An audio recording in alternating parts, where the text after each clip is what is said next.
Chrysanthemum by Kevin Hinks.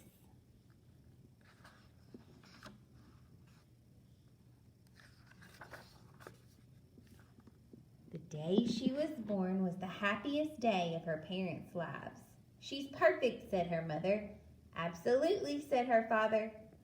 And she was. She was absolutely perfect.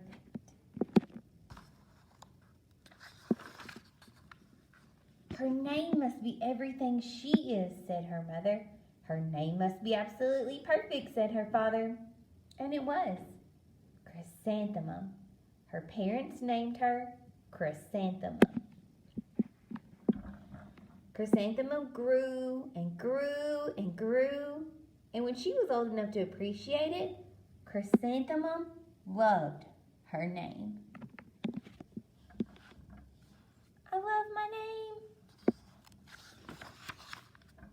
She loved the way it sounded when her mother woke her up. She loved the way it sounded when her father called her for dinner. She loved the way it sounded when she whispered it to herself in the bathroom mirror. Chrysanthemum, chrysanthemum, chrysanthemum. Chrysanthemum loved the way her name looked when it was written in ink on an envelope. She loved the way it looked when it was written with icing on her birthday cake.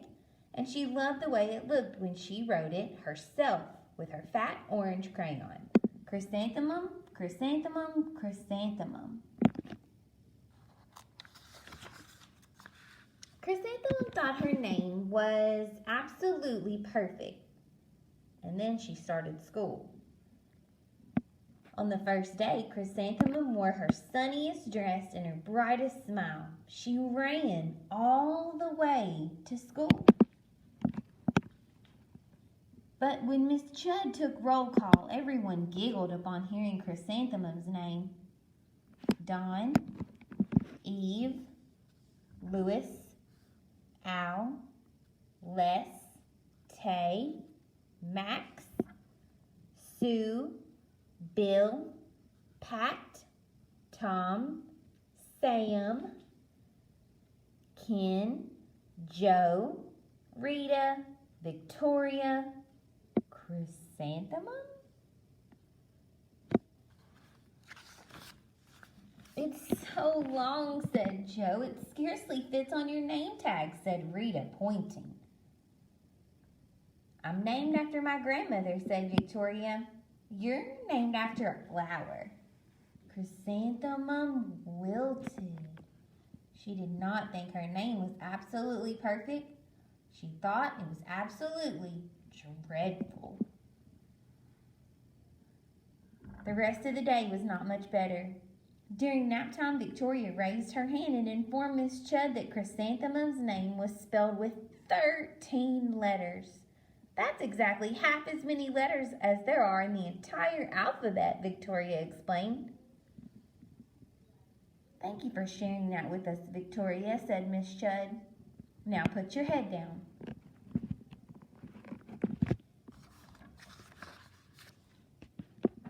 "If I had a name like yours, I'd change it," Victoria said as the students lined up to go home. "I wish I could," thought Chrysanthemum miserably. "Welcome home," said her mother. "Welcome home," said her father. "School is no place for me," said Chrysanthemum. "My name is too long. It scarcely fits on my name tag. And I'm named after a flower." "Oh, pish," said her mother. "Your name is beautiful." "And precious and priceless and fascinating and winsome," said her father. "It's everything you are," said her mother. "Absolutely perfect," said her father. Chrysanthemum felt much better after her favorite dinner, macaroni and cheese with ketchup, and an evening filled with hugs and kisses and a game of parcheesi. That night, Chrysanthemum dreamed her name was Jane. It was extremely pleasant in her dream. The next morning, Chrysanthemum wore her most comfortable jumper. She walked to school slowly and dragged her feet in the dirt. Chrysanthemum, chrysanthemum, chrysanthemum, she wrote. She even looks like a flower, said Victoria as Chrysanthemum entered the playground. Let's pick her, said Rita, pointing. Let's smell her, said Joe. Chrysanthemum wilted. She did not think her name was absolutely perfect. She thought her name was absolutely dreadful. The rest of the day was not much better. During nap time, Victoria raised her hand and said, "A chrysanthemum is a flower. It lives in a garden with worms and other dirty things." "Thank you for sharing that with us," Victoria said, "Miss Chudd. Now put your head down." "I just cannot believe your name," Victoria said as the students lined up to go home. "Neither can I," Chrysanthemum thought miserably. "Welcome home," said her mother. "Welcome home," said her father. "School is no place for me," said Chrysanthemum. "They said I even look like a flower. They pretended to pick me and smell me." "Oh, pish," said her mother. "They're just jealous and envious and begrudging and discontented and jaundiced," said her father. Who wouldn't be jealous of a name like yours?" said her mother. "After all, it's absolutely perfect," said her father.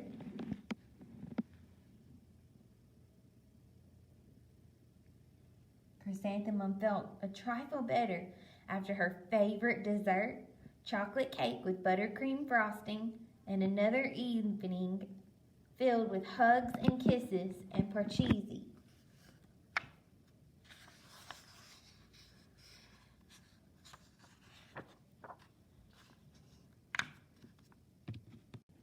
That night, Chrysanthemum dreamed that she was really a chrysanthemum. She sprouted leaves and petals. Victoria picked her and plucked the leaves and petals one by one until there was nothing left but a scrawny stem. It was the worst nightmare of Chrysanthemum's life. Chrysanthemum wore her outfit with 7 pockets the next morning. She loaded the pockets with her most prized possessions and her good luck charm. Chrysanthemum took the longest route possible to school. She stopped and stared at each and every flower. "Chrysanthemum, chrysanthemum, chrysanthemum," the flowers seemed to say.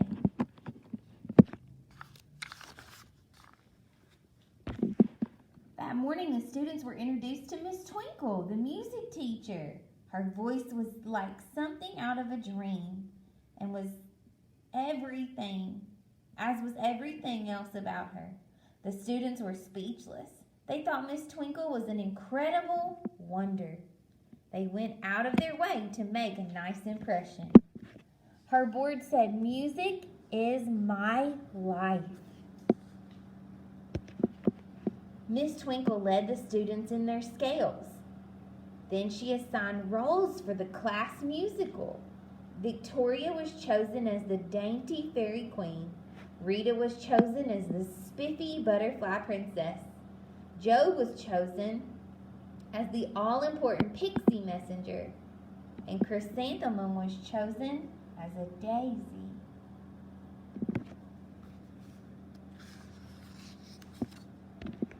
"Chrysanthemum's a daisy, chrysanthemum's a daisy," Joe, Rita, and Victoria chanted, thinking it was wildly funny. Chrysanthemum wilted. She did not think her name was absolutely perfect. She thought it was absolutely dreadful. "What's so humorous?" asked Miss Twinkle. "Chrysanthemum," was the answer. "Her name is so long," said Joe. "It scarcely fits on her name tag," said Rita, pointing. "I'm named after my grandmother," said Victoria. "She's named after a flower."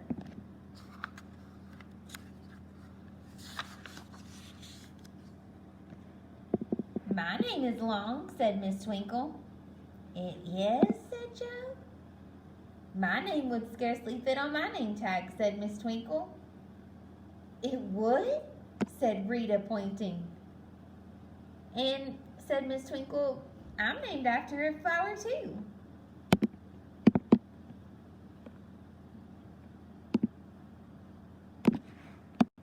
You are? Said Victoria. Yes, said Miss Twinkle. My name is Delphinium. Delphinium Twinkle. And if my baby is a girl, I'm considering Chrysanthemum as a name. I think it's absolutely perfect. Chrysanthemum could scarcely believe her ears. She blushed, she beamed, she bloomed. Chrysanthemum, chrysanthemum, chrysanthemum. Joe, Rita, and Victoria looked at Chrysanthemum longingly. Call me Marigold, said Joe. I'm Carnation, said Rita, pointing. My name is Lily of the Valley, said Victoria. Chrysanthemum did not think her name was absolutely perfect. She knew it. Overall, the class musical was a huge success. Chrysanthemum was absolutely perfect as a daisy. Victoria only made one mistake. She completely forgot her lines as the dainty fairy queen. Chrysanthemum thought it was wildly funny, and she giggled throughout the entire dance of the flowers. Eventually, Miss Twinkle gave birth to a healthy baby girl and, of course, named her Chrysanthemum. Boys and girls, if you are at home learning or if you're here at school learning, you will see the same piece of paper that goes with our book, Kevin Hink's Chrysanthemum. This is called Making Connections with Chrysanthemum. When you make connections, that is you and your brain connecting the things that you read and putting them on paper to what you know. We see here you write your name. This bubble says, I wilt when. Think about some things that could happen to you or that you think might happen to you or that have happened to you before that have made you wilt or sad or disappointed. Think in the book when Chrysanthemum wilted was when the girls were making fun of her name. That's something that made her sad. You make a connection and find something that you think would make you wilt. The next box says, I bloom when. When you bloom, you open up. When you bloom, you grow. When you bloom, you're happy. Think of something that has happened in your life or something that you want to happen that would make you bloom and beam and be happy. Being happy is very important, and knowing things that make you happy are also very important. I hope you've enjoyed our book, Chrysanthemum by Kevin Hinks.